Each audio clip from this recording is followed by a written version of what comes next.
Thousands of bodies could be moved out of a Jackson cemetery. It's located on the campus of the University of Mississippi Medical Center.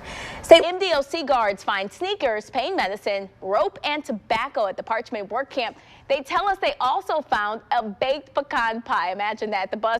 Well, the association says until officers like Darren Wilson learn how to deal with diversity, there will always be problems with police and the communities that they serve. What was going through your mind when you decided to write this book? What encouraged you to write it? I was writing it for myself, and I was writing it for the kids in my neighborhood.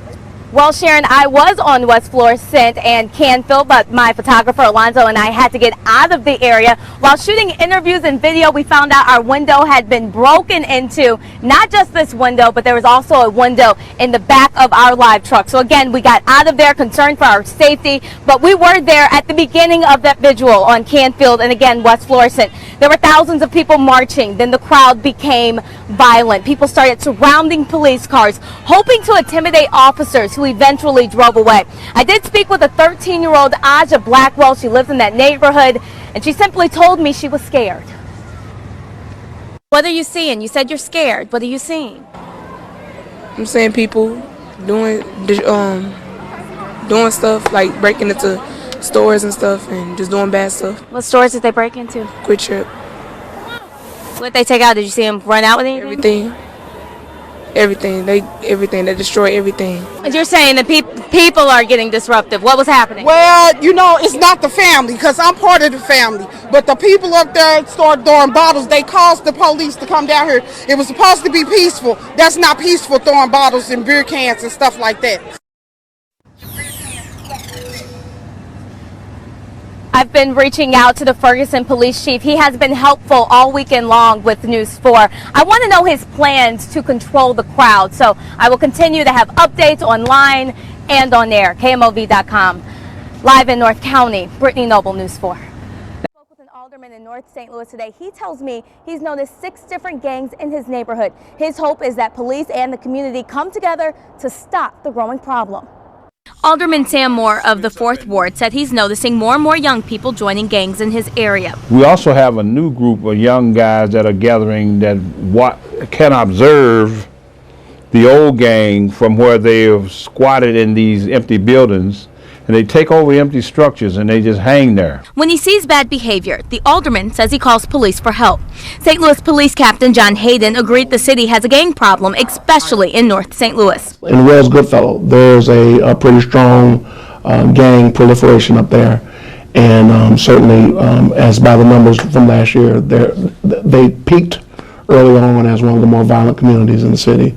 And they ended the year that way. The captain, who is the commander of the 5th District, which includes some of the highest crime areas in the city, says gang members don't wear colors anymore, but they try to blend in with the crowds. You hear about these people, unintended victims, but those are few and far between.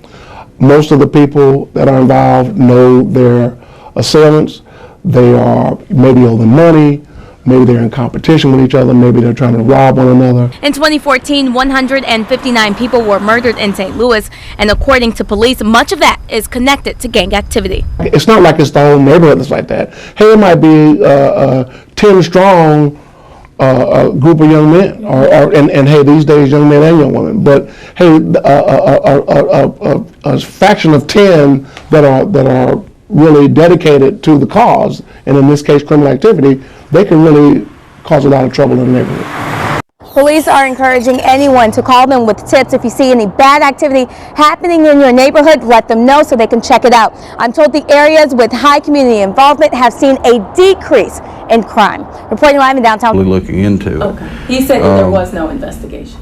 Well, if information, my main thing is if information is called into us, we would ask that anybody that has any information call us and let us know. But Under Sheriff Ken Spencer says he knew about the damage to the Emmett Till marker in LaFleur County last week. It became national news when high school students from St. Louis tried to fix it by drawing pictures and writing down facts. I put that his legacy would live on and that we would continue to fight for justice and freedom and equality in his name. It's so easy for us to, when greeted by ignorance and hatred, just to throw ignorance and hatred right back. It's important to keep in mind it is our job to forgive those who are ignorant to us. The town of Money is very small. There's only about 100 people who live here. So without this marker, you'd have no idea that this is the old Bryant's grocery store. This is where Till is accused of flirting with a white woman before he was kidnapped and murdered. Alan Hammonds, the president of Hammonds & Associates, works with the state. He and his crew took this 100-pound cast aluminum sign to repair it.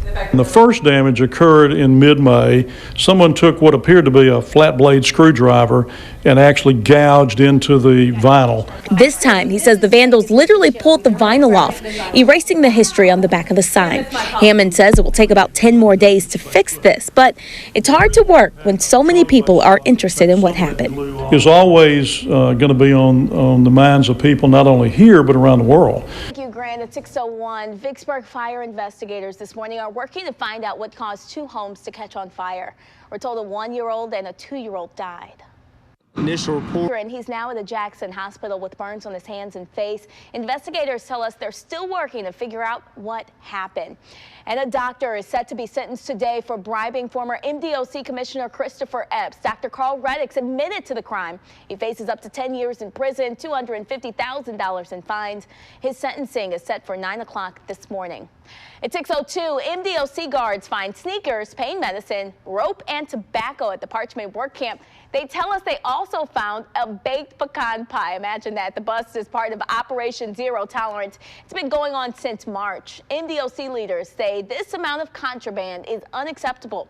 They plan to continue the shakedowns at prisons across the state. Today is the day Congress will either agree on a new budget plan or face another government shutdown. The Senate is expected to vote on and pass a budget compromise. The deal would raise federal budget caps for 2 years on defense and domestic spending. Democrats in the House say without commitment from Speaker Paul Ryan to put the DACA program to a vote, they won't support the bill. Republicans say the increased spending is fiscally irresponsible. Well, state senators passed a bill that would let customers buy alcohol and wine and then send it to their homes. We're told 45 other states allow wine to be shipped directly to homeowners. Senate Bill 2278 could be reconsidered before it goes to the State House. A volunteer firefighter in Raymond saves a man from a burning car. She says she's grateful to be in the right place at the right time. When I got to Forest General Hospital teams up with the American Heart Association for its Little Hats, Big Hearts program. We're told each newborn will get a handmade red hat in February. Leaders hope that the hats remind parents to live healthy lives. Oh, they love that. And the League of Women Voters will host a candidates forum tonight. They want you to meet the 4 men running for the District 60 seat in the State House. That area includes parts of Brandon and Pearl. The candidates are Jim Giles, Morris Mock, Bob Morrow, and Fred Shanks. Tonight's event starts 6:30 at the Pearl Library. The special election will happen on February 20th. Entergy and C Spire team up for an $11 million fiber infrastructure project. Now, the goal is to give Mississippians in rural areas better internet service. We're told they'll start working on the project in the spring. They want to bring high-speed internet to more than 250,000 customers. Governor Bryant stops by McWillie Elementary School to read to students. Today is your day. You're off to great places. You're off and away. Yes, indeed. The governor is reading Oh, the Places You'll Go by Dr. Seuss. He also toured this A-rated Jackson Public School. It serves more than 350 students in North Jackson. And Warren Central's 9th grade boys basketball team wins their 3rd championship. Well done. We talked to them about their success.